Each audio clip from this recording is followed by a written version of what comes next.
Tonight on KGW News, call him the shining sports star in the making, and he's headed right for Rip City. A dog and a player, and an angel and a person. So will the Blazers draft picks tonight keep Damian Lillard happy?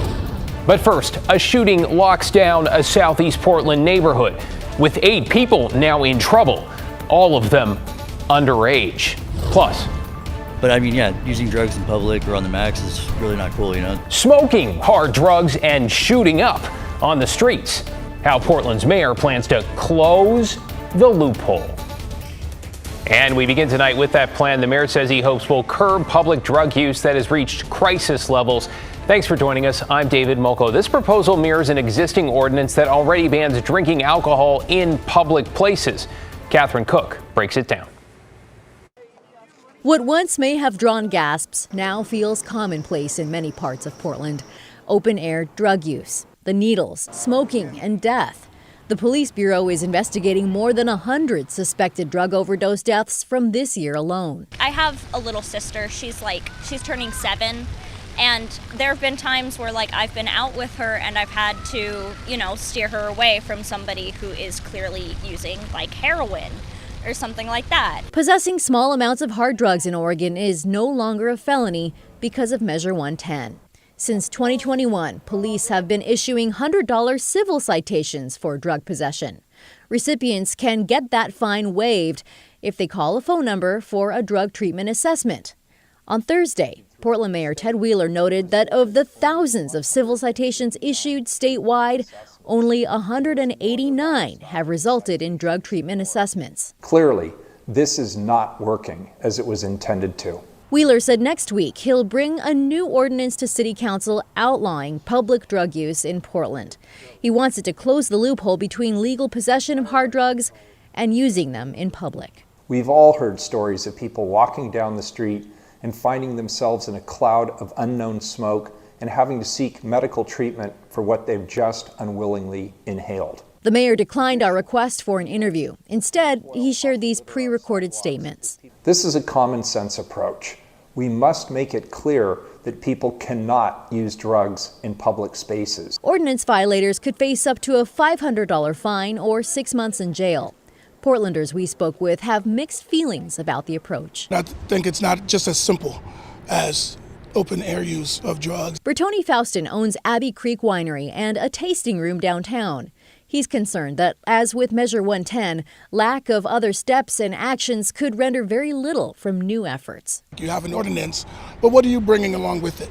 Whether it's support, whether it's services, etc. So I think it's going to take more than just an ordinance. It feels like if there was less drug use right in front of me and more so behind closed doors, I think that would just be better in general. And for those with no doors to close behind them, more concerns. As far as having safe injection sites and stuff like that, so if they're going to make it illegal to use drugs in public spaces, then they should definitely have those kind of places open.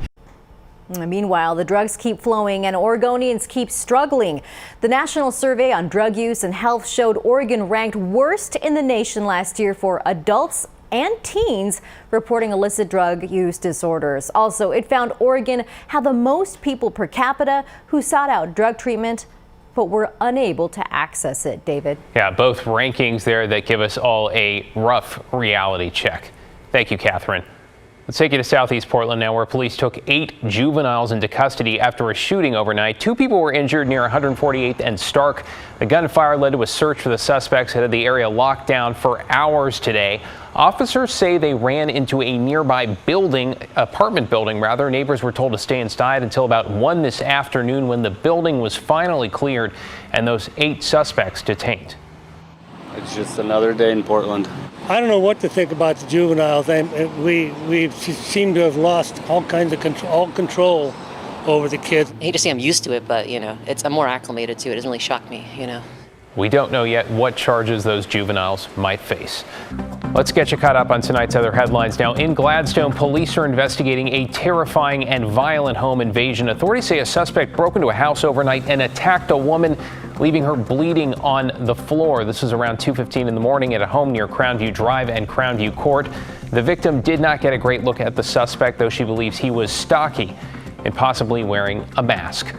A submersible on an expedition to view the wreckage of the Titanic may have imploded days ago, before the search for it even began. Wreckage of the Titan was on the seafloor today near the bow of the Titanic, some 13,000 feet down. All 5 on board are presumed dead. The U.S. Navy now reporting there was a sound detected underwater on Sunday that could have been consistent with an implosion shortly after the sub lost communications.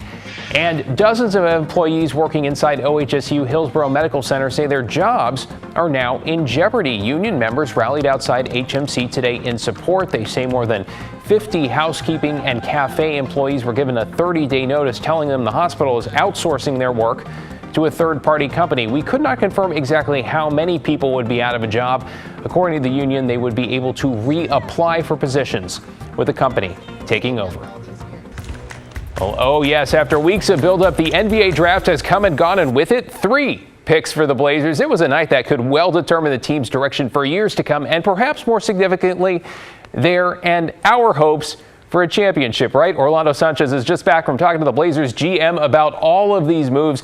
Big night. What'd you learn? Whew, it is time to take a deep breath, Rip City. What a day. After all the rumors and speculation that David mentioned surrounding the most pivotal draft of the Damian Lillard era, the Portland Trail Blazers' highest draft pick since 2007. The team went with the best player available.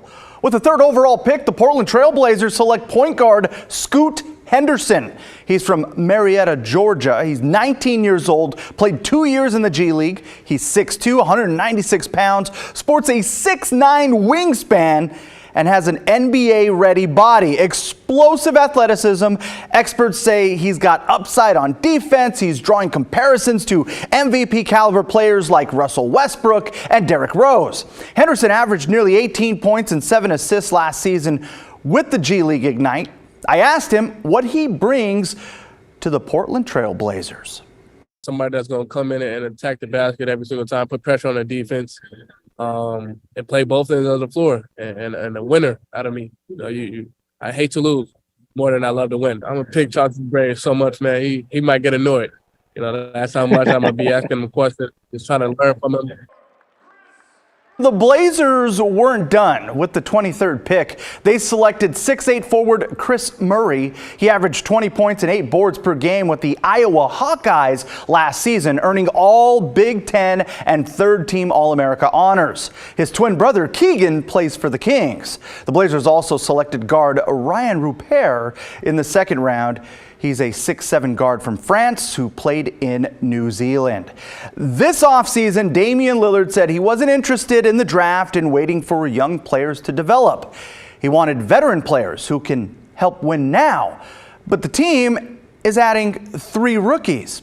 General Manager Joe Cronin was peppered with questions tonight about the future of their franchise player, including if he thinks they're in danger of losing Dame. No, I don't. I think Dame badly wants to win. And he's probably being more vocal about that than ever, but I don't look at that as a negative. I look at that as he's passionate about this. It matters deeply to him, and it matters deeply to us. Cronin believes that Henderson and Lillard could complement each other on the court, and his goal is to keep both of them. The focus will be on adding veteran players to the roster, saying, quote, there is movement to be had. Free agency begins in just over a week, so one of the most pivotal off seasons in Portland Trail Blazers history continues, David. I'll say, and which just means about anything could happen in the days and weeks to come, right? Thank you, Orlando.